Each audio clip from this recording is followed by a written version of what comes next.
Halo sahabat Kismis. Siapa yang tidak kenal dengan Wali Songo?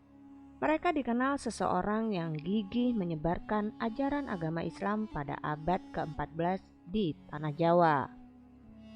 Para Wali Songo tersebar di Jawa Timur, Jawa Tengah, dan Jawa Barat.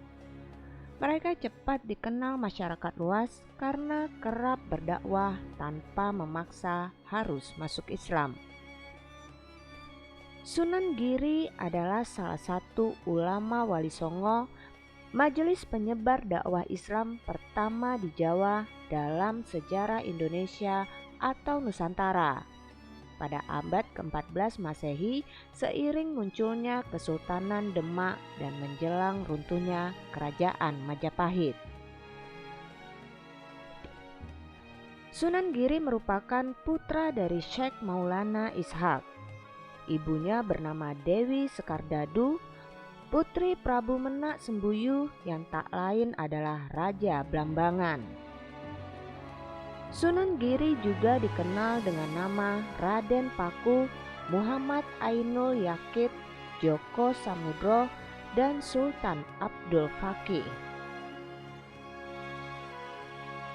Sebelum kita melanjutkan video ini, jangan lupa untuk klik tombol like, subscribe, dan aktifkan tombol lonceng notifikasinya agar kalian tidak ketinggalan cerita misteri dari channel Kismis.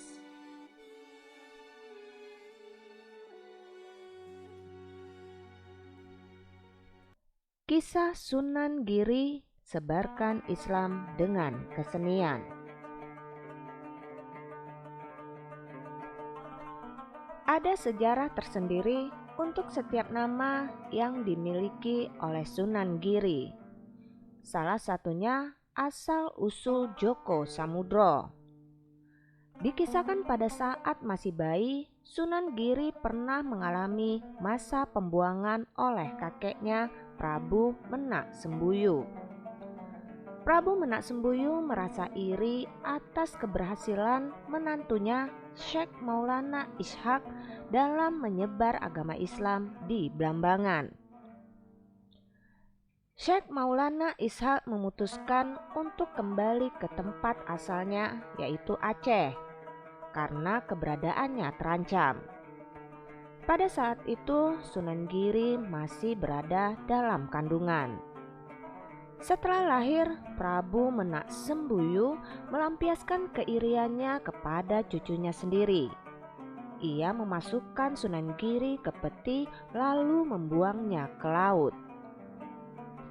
Saat berada di laut, Sunan Giri ditemukan oleh seorang saudagar kaya yang tengah berlayar, yaitu Nyai Ageng Pinatih namanya.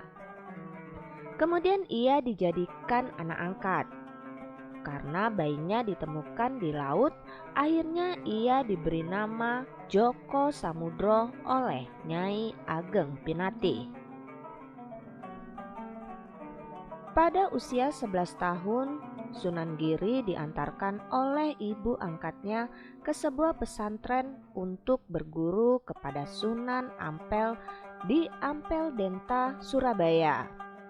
Di sanalah ia mendapatkan banyak ilmu dari gurunya. Diceritakan Sunan Giri sempat diminta meneruskan usaha ibu angkatnya untuk berdagang. Namun ia lebih memilih untuk menyebarkan agama Islam dan mendirikan pondok pesantren. Sunan Giri dikenal dengan gaya dakwah pesantren. Ia banyak mengajari santri-santrinya lewat permainan anak-anak. Permainan yang ia buat dan masih terkenal hingga saat ini antara lain jelungan dan cublak suweng. Lewat dua permainan ini, Sunan Giri memberikan pemahaman tentang agama Islam sebagai pedoman dalam menjalani hidup. Permainan ini diiringi dengan bernyanyi, sehingga banyak anak-anak suka dengan metode dakwah yang dilakukan Sunan Giri. Selain permainan anak, Sunan Giri juga menciptakan tembang sebagai media penyampaian ajaran Islam. Karya-karyanya adalah tembang Asmaradana dan Pucung.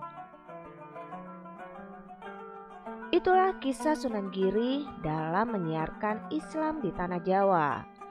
Sunan Giri wafat pada tahun 1506 Masehi dan dimakamkan di Dusun Kedaton, Desa Giri Gajah, Kecamatan Kebomas, Kabupaten Gresik.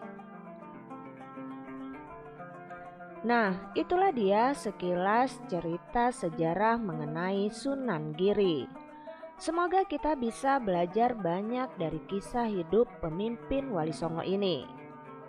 Dari kisah-kisah yang terjadi ini hanyalah satu dari sekian banyak peristiwa yang terjadi di sekitar kita. Dan jika kamu mengetahui lebih banyak lagi tentang kisah Sunan Giri, tuliskan kisahnya dan komentar kamu di kolom komentar. Salam Kismis.